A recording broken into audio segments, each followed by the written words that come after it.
Hey, it's Allison from Computers.mom. One question we get asked a lot is which web browser should I use? So that's the topic of this video. What is a web browser and how do you choose one? The thing about web browsing is that everyone does it, but most people never really learned about it in any kind of organized way, so they have knowledge gaps. Unfortunately, there are bad guys out there actively targeting unsuspecting folks on the web, so it's just good common sense to learn some basics. This video is the first in a series intended to help you browse the web safely and efficiently. When people want to visit a website, how do they get there? Whether you're using a computer or a smartphone or a tablet, you need the right tool, a piece of software that's designed for that purpose. That's what a web browser is. It's an app or program that allows you to access places on the World Wide Web. The browser works kind of like a frame around the content of the page, just like a TV set frames the show you're watching.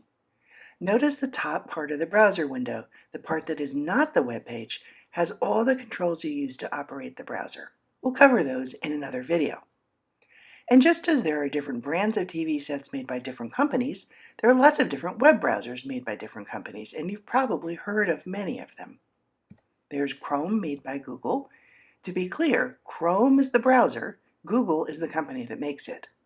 There's Edge made by Microsoft, which replaced the old standby Internet Explorer, which you may remember, and which has long been retired.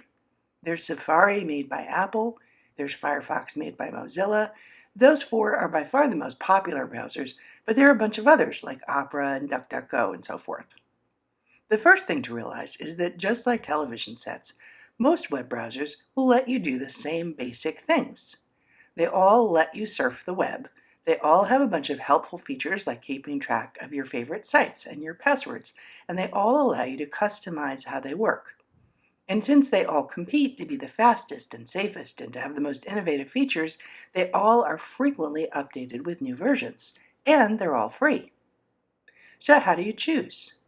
The first criterion is what do you have already? That depends on what devices you use.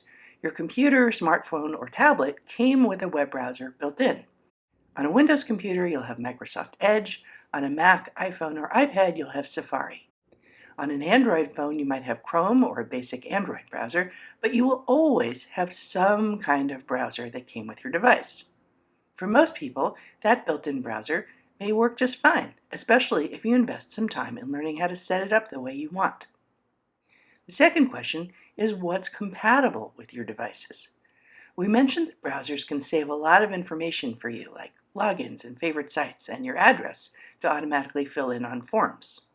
If you browse the web using more than one device, like a computer and a smartphone, and you use the same browser on all of your devices, you can set them up to sync a lot of your information automatically, which is very convenient. If all your devices are made by Apple, for example, there's some big advantages to using Safari, which only runs on Apple devices. So if you have a Windows computer, Safari won't be an option for you. Google's Chrome browser runs on almost any device, and it works really well with Gmail and various Google apps, so that's an extremely popular option. Some people prefer to avoid products from the big tech companies for privacy reasons, so they may opt for a smaller independent browser like Mozilla's Firefox or DuckDuckGo. The third question is which one is the best? Clients often say to us, "Oh, I heard that Chrome is the fastest," or "You told me to use Firefox." Here's the thing. At any given point in time, if you ask 3 different tech people, you'll likely get 3 different answers about which browser is the fastest, safest, most efficient, most secure, yada yada yada. Personally, I think it's a little bit like cars. I'm a happy driver when I know how to find and operate all the controls I need and when I know the car is maintained well. The point is that all modern browsers are pretty good. Unless you're a power user, the benefits of switching are generally outweighed by the time it takes to learn your way around a different browser and set it up the way you want it. But the one thing you must be sure to do is keep your browser up to date, not just to have all the latest and greatest features, but for security reasons. Web browsers, like all software, have flaws, and they get fixed in updates. If your browser isn't up to date, you are putting yourself at unnecessary risk. The steps to update depend on which browser and device you're using, but you'll usually find the update option on the settings menu, and a quick Google search should find the directions for your browser. One final tip.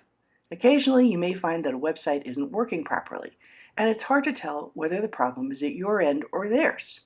And sometimes websites tell you that they're only designed to work with a specific browser, which is not the one you're using. So unless you're very tight for space, it's often a good idea to install a second web browser on your device. That way, if a website is acting funky or isn't compatible, you can try using a different browser and see if that solves it.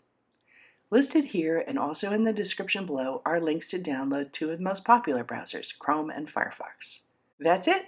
We'll continue this journey in the next video. Thanks for watching. Feel free to leave comments and questions for us below. Click like if you found this helpful, and be sure to subscribe for more Computers.mom videos.